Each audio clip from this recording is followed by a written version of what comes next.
one of Turkey's biggest pop stars, Gulsen. Because of her music, dress and LGBT support, she's widely known as the Turkish Madonna. But Gulsen ended up in court and jail after a video of a private joke denigrating religious schools went public.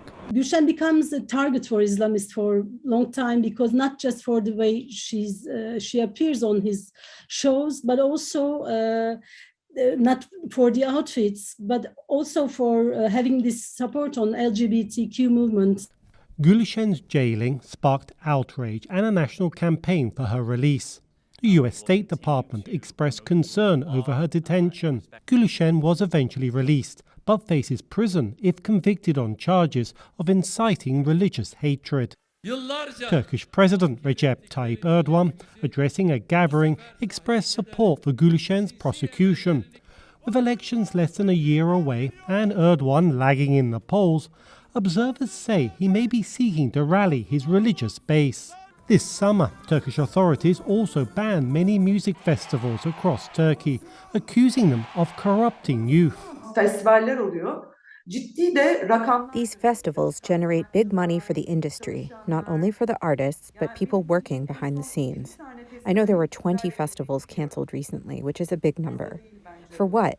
For the ethnic identity or the political view of the artist, or for the way of dressing of a female singer?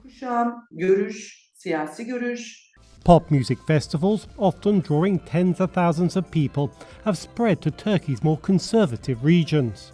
These gatherings become a kind of not just for symbolizing a different way of life, but also in the end of these concerts, people, sometimes there are slogans, sometimes there are, this kind of gatherings became not like opposition gatherings, but there is a tone, there is a sharing of some kind of discontent. With elections due next year and near 100% inflation, experts say young voters pose the most significant threat to Erdogan. An overwhelming majority of the young people right now in Turkey prefer a pluralistic democratic system to a one-man strong system. So that's the good part.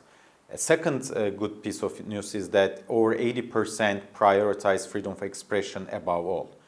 Gülşen is due in court in October, with prosecutors demanding her imprisonment. Experts say such a move would play well among Erdogan's conservative base, but risks further alienating an increasingly disaffected youth as elections loom. Dorian Jones for VOA News, Istanbul.